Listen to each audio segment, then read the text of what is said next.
Keyword ഒപ്റ്റിമൈസേഷനും add running ഒന്നും ഇല്ലാതെ ആമസോണിൽ സെയിൽസ് ഒന്നും കിട്ടൂല എന്ന് പറഞ്ഞിരിക്കുന്നവരാണ് നിങ്ങൾ. എന്നാൽ ഞാൻ പറയുന്നതായിരുന്നു കേട്ടു.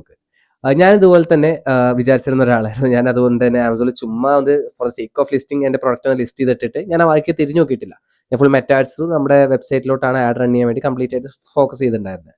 ആൻഡ് അതിലിട്ട ഇമേജസ് ഒക്കെ ആണെങ്കിൽ തന്നെ ഭയങ്കര മോശം ഇമേജ് ആണ്. അതിൻ്റെ ലൈക്ക് ഇമേജസ് ആയിട്ടും കാര്യങ്ങളൊക്കെ ആയിട്ട് ഇട്ടിരുന്നത്. ആൻഡ് കീവേഡ്സ് ഒന്നും ഒപ്റ്റിമൈസ് ചെയ്തിട്ടില്ല. പ്രോപ്പർ ഡിസ്ക്രിപ്ഷൻസിൽ ഈവൻ പ്രൈസ് പോലും പ്രോപ്പർ ആയിട്ടല്ല എഴുതിയിട്ടുണ്ടായിരുന്നത്. പക്ഷെ കഴിഞ്ഞ ദിവസം എനിക്കൊരു മെസ്സേജ് വന്നു വാട്സാപ്പിൽ. നമുക്ക് ആമസോൺ സെല്ലേഴ്സ് ഉണ്ട്, ഒരു ഓർഡർ അടിച്ചു എന്ന് പറഞ്ഞിട്ട്. അപ്പോൾ ഞാൻ ഒരു എഫേർട്ട് ഇടാതെ എനിക്ക് ഒരു ഓർഡർ അടിച്ചു. അപ്പോൾ നിങ്ങൾ ആലോചിച്ചൊക്കെ, നിങ്ങൾ എന്തെങ്കിലുമൊക്കെ പ്രോപ്പറായിട്ട് എഫേർട്ട് ഇട്ടിരുന്നെങ്കിൽ കുറെ കൂടെ ഓർഡേഴ്സ് കിട്ടുമായിരുന്നില്ലേ? അല്ലെങ്കിൽ ആ ഒരു സെയിൽസ് ചാനൽ ഞാൻ അത്രയും എന്താ പറയുക അണ്ടർ എസ്റ്റിമേറ്റ് ചെയ്ത് പോയൊരു ചാനലായിരുന്നു. ആൻഡ് നിങ്ങൾ വേറെ കാര്യം ശ്രദ്ധിക്കുന്നത്, നിങ്ങൾ ഇതുപോലെ ചുമ്മാ ലിസ്റ്റ് ചെയ്തിട്ട് പോകുന്നതാണെങ്കിൽ എങ്ങനെ ഓർഡർ അടിച്ചു കഴിഞ്ഞാൽ നമുക്ക് ഈ പറഞ്ഞ ഫുൾഫിൽ ചെയ്യാൻ പറ്റില്ല. ഓർഡർ ഫുൾഫിൽ ചെയ്യാൻ പറ്റിയില്ലെങ്കിൽ നിങ്ങൾക്ക് അത് അക്കൗണ്ട് ഹെൽത്തിനെ ഭയങ്കരമായിട്ട് ബാധിക്കും. നമുക്കിന് ഇൻവെന്ററി ഓൾറെഡി ഉണ്ടായിരുന്നതുകൊണ്ട് അത് ഫുൾഫിൽ ചെയ്യാൻ പറ്റി.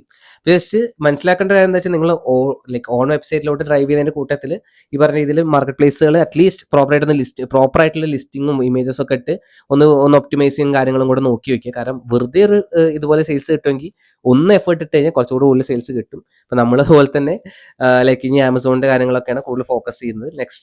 നെക്സ്റ്റ് നമ്മുടെ ഇപ്പോൾ ലൈക്ക് ഓൺ വെബ്സൈറ്റിലുള്ള ഡ്രൈവിംഗ് ഓൾറെഡി നടക്കുന്നുണ്ട്. So yeah, stay tuned and by.